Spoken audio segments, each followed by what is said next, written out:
십자가를 우리가 생각하면서 내 몫이 되인 십자가를 주님 지고 가게 하소서. 내가 당하는 고난이 아니고 주님께서 나의 삶에 오셔서 당하는 고난인 것을 우리가 고백하면서 그 사역에 참여할 수 있도록 나를 주님 도와주십시오. 내가 그 일을 걸어가겠습니다. 고백하는 이 시간 함께 같이 기도드리도록 하겠습니다. 좋으신 하나님, 은혜를 감사합니다. 새벽 미명에 부르시고 귀한 또한 사명을 주셔서 감당할 수 있도록 부어주시는 은혜에 감사를 드립니다. 오늘도 내 몫에 대인 십자가를 지고 주님께 나갈 수 있도록 은총을 부어주시고 이 새벽에 귀한 주의 종들을 부르셔서 감사를 드립니다. 주어진 아름다운 사역의 길에 참여할 수 있도록 인도하시고 하나님의 그 귀한 아름다운 복음에 사역에 동참하는 종들이 다 되도록 은혜를 입혀주시기를 간구합니다. 하나님 아버지, 저들을 세우셔서 이 아침에도 기도하게 하셨사오니 영광을 받으시고 축복해 주시기를 간절히 간구합니다. 함께해 주실 줄을 믿고 우리 구주 예수님의 이름으로 기도드리옵나이다. 아멘. 하나님의 말씀 누가복음 23장에서 주시겠습니다. 누가복음 23장 한 구절만 보도록 합니다. 26절에 한 구절만 보겠습니다. 찾으셨으면 같이 읽겠습니다. 26절 시작. 그들이 예수를 끌고 갈 때에 시몬이라는 구레네 사람이 시골에서 오는 것을 붙들어 그에게 십자가를 지고 예수를 따르게 하더라. 한 번 더 보실까요? 그들이 예수를 끌고 갈 때에 시몬이라는 구레네 사람이 시골에서 오는 것을 붙들어 그에게 십자가를 지고 예수를 따르게 하더라.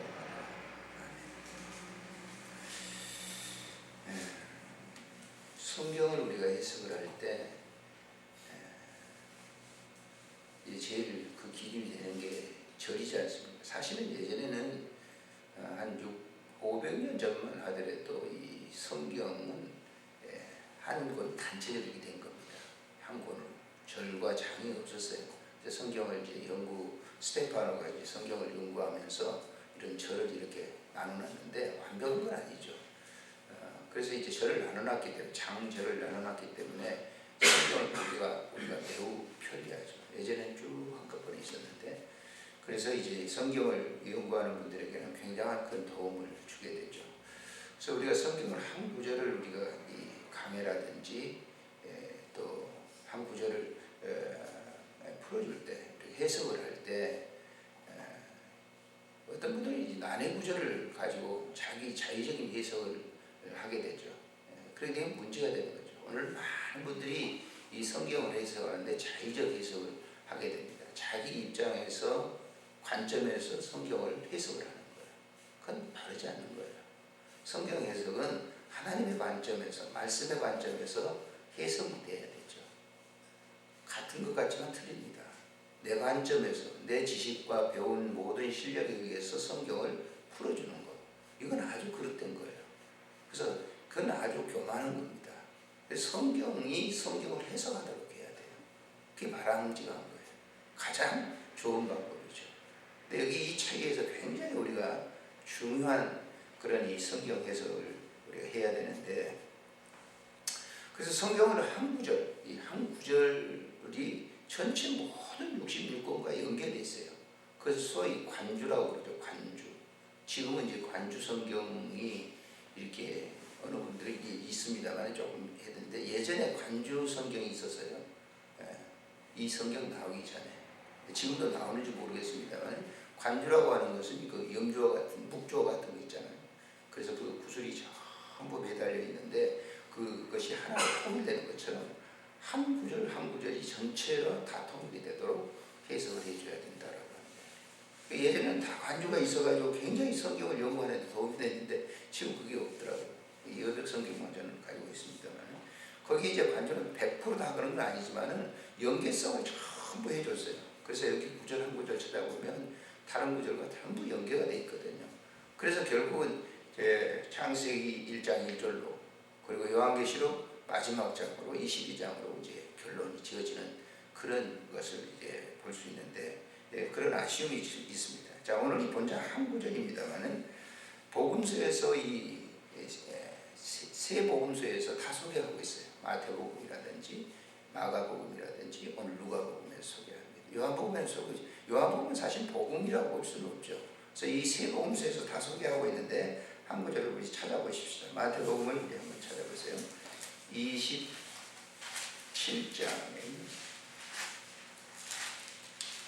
마태복음 27장을 찾아보세요. 32절에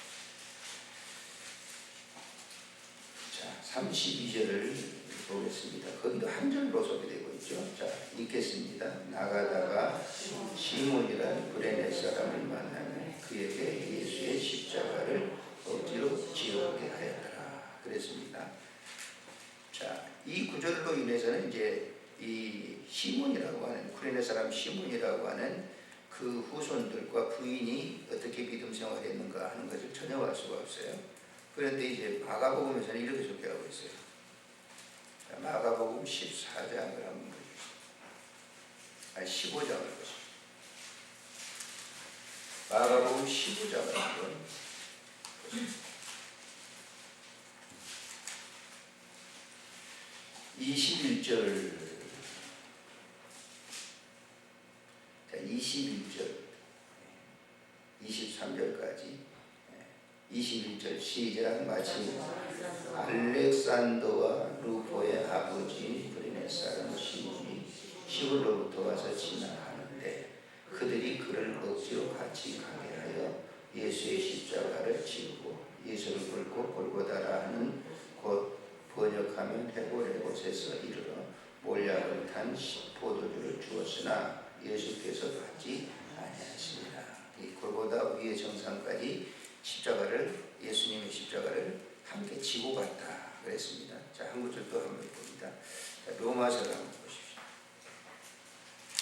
마치면 바쁘시죠? 자, 로마서 16장을 봅니다. 자, 16장 13절을 보십시오. 읽겠습니다. 13절. 주 안에서 택하심을 입은 루포와 그의 어머니에게 문안하라. 그의 어머니는 곧 내 어머니라. 여기 주 안에서 택하심을 입은 루포와 그의 어머니. 루포는 누구예요? 시몬의 아들이죠. 아들. 아시겠죠? 마가복음에서 기록을 하잖아요. 루포. 시몬의 아들 루포. 구레네 사람. 이렇게 소개하고 있습니다. 자, 이 예수님의 십자가에 이 지는 현장의 사건 속에서 잘 아시겠지만 제자들 한 사람도 따르지 않았어요. 3년 동안 예수님을 따르던 제자들 있어요, 없어요? 십자가 지고 가는 그 길에 예수님의 제자들은 없었어요. 어떤 사람은 마가가 이제 따랐다고 혼입을 쓰고 있다가 도망간 사람을 마가 요한이라고 그러죠. 그 이제 분명 역사가들이 얘기하는 거고, 하여튼 그 12명의 제자 가운데 하나인지 모르지만은 하여튼 십자가를 지고 가는 현장에는 없었단 말이에요. 그런데 구레네 사람이 십자가를 억지로 졌다. 자의적으로 진 게 아니에요. 억지로. 그것도 로마 군병이 이 구레네 사람이니까 리비아, 지금 리비아 북아프리카입니다. 좀 얼굴색이 거뭇겠죠. 흑인이라고는 볼 수 없지만 유대인이었는지 모르지만은 6월절을 위해서 이제 성지순례를 온 거죠. 6월절 행사를 하기 위해서 왔는데 거기 이제 무슨 일인가 하고 갔는데 거기서 건장하고 몸이 건장하고 그러니까 그를 잡아다가 십자가를 친 거예요. 억지로 했다. 억지로. 자기 자의적인 게 아니에요. 우리가 주님의 일을 할 때는 때따라 우리들이 하는데 자의적으로 내가 그 일을 갖다 기뻐하고 하는 게 아니에요. 그럴 때도 있죠. 그렇지만 우리가 주의 일을 한다는 것은 여러분 새벽기도 나온다고 하는 이 자체가 쉬운 게 아니잖아요. 새벽기도를 여러분 자신을 위해 나온 게 아니라 주님의 사역의 한 부분을 위해서 나오는 겁니다. 이해가 되십니까? 우리는 지금까지는 다 나를 위해서 나오는 것처럼 그러는 거예요. 내 가정, 자녀들을 위해서 기도하는 게 다 내가 위해서 기도하는 거 아니에요. 주님이 그 자녀를 위해서 기도하고 싶어서 당신들 여러분들을 갖다 불러 세우신 거예요. 그리고 어떨 때는요 참 새벽기도 나오기가 힘들잖아요. 어제 저도 조금 뭘 좀 했더니 굉장히 이렇게 막 몸이 좀 좋지 않아요. 이 사역, 봉사 사역이라는 게 굉장히 힘들거든요. 어제 새로 나온 분들이 와가지고 참 다시 한번 깨달았다고 자기들 생각을 더 습해서 덜렁 받았는데 그게 쉬운 줄 알고 있는데, 그래서 내가 그래서 저녁에 가서 한번 주무시고 나보세요. 어떠는지. 옷이 간등기셨더라고요. 집사님하고 오셨는데 견습받으러 오신 거죠. 그런 이 병자들하고 같이 이렇게 막 하고 그러는 건 영적으로 굉장히 투쟁입니다. 싸움이거든요. 굉장히 피곤해요. 저녁에 어떻게 보면 아침에 아마 그분들도 그러겠지만, 그럴 때 아침에 일어날 때라고 하는 거는 어떨 때는 조금 누가 해줬으면 좋겠다는 생각이 솔직하게 들 때가 있어요. 마냥 기쁘게 나오는 게 아니에요. 설교를 우리가 새벽기도 할 때도 물론 그런 마음이 있죠. 즐거운 마음으로 나오죠. 그러나 어떨 때는 몸이 굉장히 천근만근 지쳐있을 때는 방바닥이 말이죠. 침대 바닥이 지남침이라니까요. 딱 달라붙어가지고 야 오늘 좀 쉬었으면 좋겠다. 그럴 때 억지로 나오는 거죠. 왜? 주의 사역에 참여자가 되는 거예요. 내가 나오는 게 아니라니까요. 내가 나오는 게 아니라 그 분위기에 의해서 나와서 하는 거예요. 억지로 나올 때가 있다. 여기 이 루포가 그랬다면 그 브레네산 시몬이 그렇게 했다라고 하는 거예요. 자, 그 사건을 통해서 십자가를 지고 하면서 생각을 한 거죠. 이 루포가 이제 이 시몬이 생각할 거 아닙니까? 그 피를 흘리시면서 십자가를 자기가 힘이 있으니까 좀 더 대신 졌겠죠. 더. 그럼 주님이 십자가 걸어간 게 아니에요. 주님도 역시 앞에서 지고 뒤에서 받들어 줬는지는 모르지만 그 영상에 이제 그림을 볼 때는 이제 화가들이 그림을 그릴 때는 예수님이 앞에 가고 또 그의 시몬이 뒤쪽으로 그려놓은 그림도 있어요. 근데 아무튼 그 십자가를 지고 하면서 여기 봤을 거예요. 이렇게 물고 봤던지 어쨌든 간에 그 현장에서 뭘 느꼈겠습니까? 시몬이라고 하는 사람, 이분은 무지한 분인데, 그리고 어쩌면 또 영적으로 이 십자가는 나를 위한 주님의 십자가라고 하는 그 사실을 깨달았을 거예요. 영적으로 알았을 거예요. 그래서 그 뒤로 집으로 가가지고 복음을 전한 거죠. 사실은 자기 부인에게 그리고 자기 아들에게. 그래서 바울 사도가 로마에서 문안 인사를 하는 거예요. 로마서를 쓰면서 이 16장은 전체 바울 사도가 자기에게 은혜를, 자기에게 깊은 그 감동을 주었고 믿음 생활했던 동반자 32명을 소개하면서 누구를 소개하고 있어요? 누구를 소개하고 있어요? 이 시몬의 아들 루포를 소개하고 있어요. 그리고 그의 부인을 뭐라고 하고 있어요? 바울이 그의 부인을 뭐라고 그러겠어요? 다시 한번 확인해 볼까요?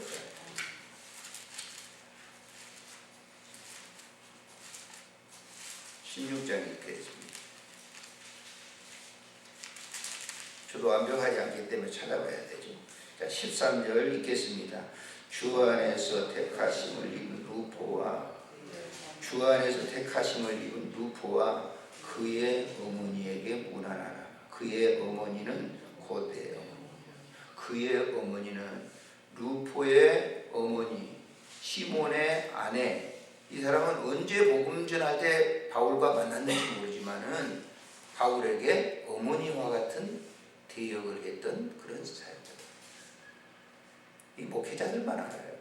목회를 저도 이제 40여 년 이제 했습니다만은 정말 어머니 같은 분들 계시죠. 권사님들과 정말 사랑을 부어준 분들이 있어요. 그분들이 무슨 수억을 주고 그런 게 아니에요. 제가 이 책을 이제 이번 주까지 마무리 다 됩니다만 그 책 뒤에 저에게 무슨 교통비 하세요? 목사님 굶지 마시고요. 라면이라도 꼭 사서 드세요. 그러던 분들 가운데 집사님과 권사님들이 계세요. 이름은 밝히지 않지만 그분들은 내 어머니였어요. 여러분들이 사랑을 이 목회자들에게 부어줍니다. 무슨 대가를 받고 주어지는 게 아니에요. 그리스도의 사랑이에요. 근데 그거는 엄청난 이 목회자들에게 있어서 잊을 수 없는 분들이죠. 오직하면 바울이 그렇게 했어요. 로마서 26장을 보시면은 인사거든요. 마지막 인사. 로마 교인들에게 내가 사역을 할 때 이런 사람들이 있었다. 제일 먼저 소개하는 게 누구냐면 이거 갱거리아 교회 베베라고 하는 분이고 그 다음에 소개되는 분이 여러분 잘 아시는 브리스길라와 아굴라 같은 그런 부부들이 있고 여기 지금 보면 13절에 어머니 내 어머니다 그랬어요.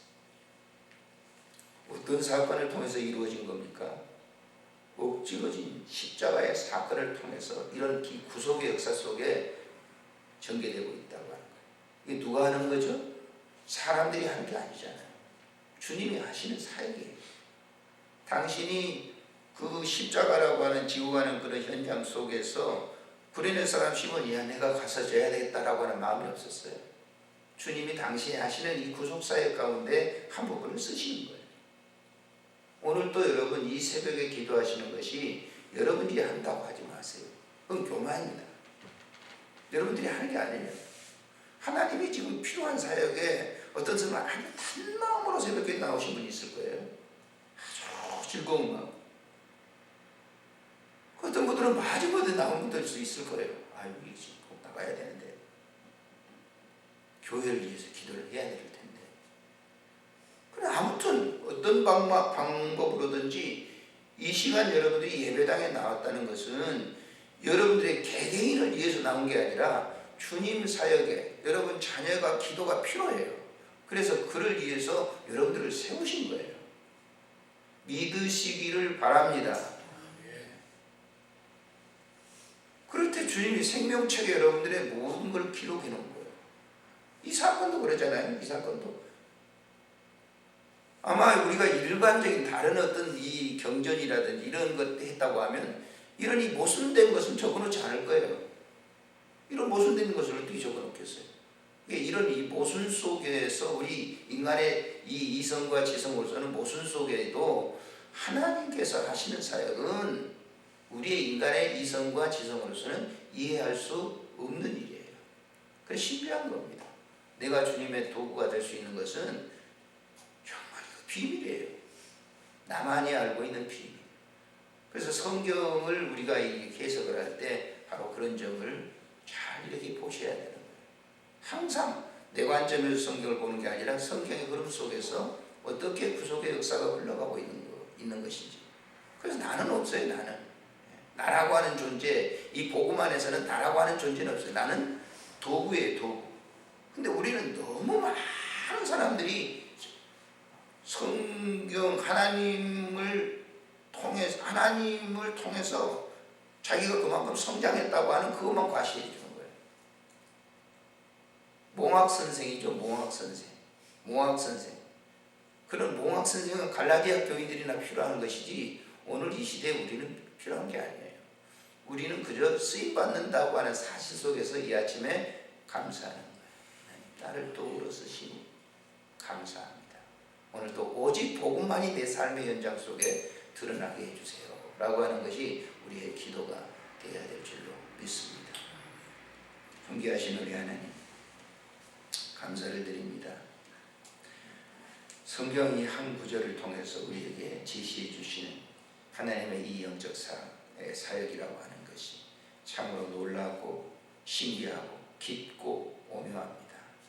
오늘도 당신이 필요하셔서 우리를 들어서 사용하십니다. 내가 주님의 사역을 할 때에 따라 즐거운 마음도 있지만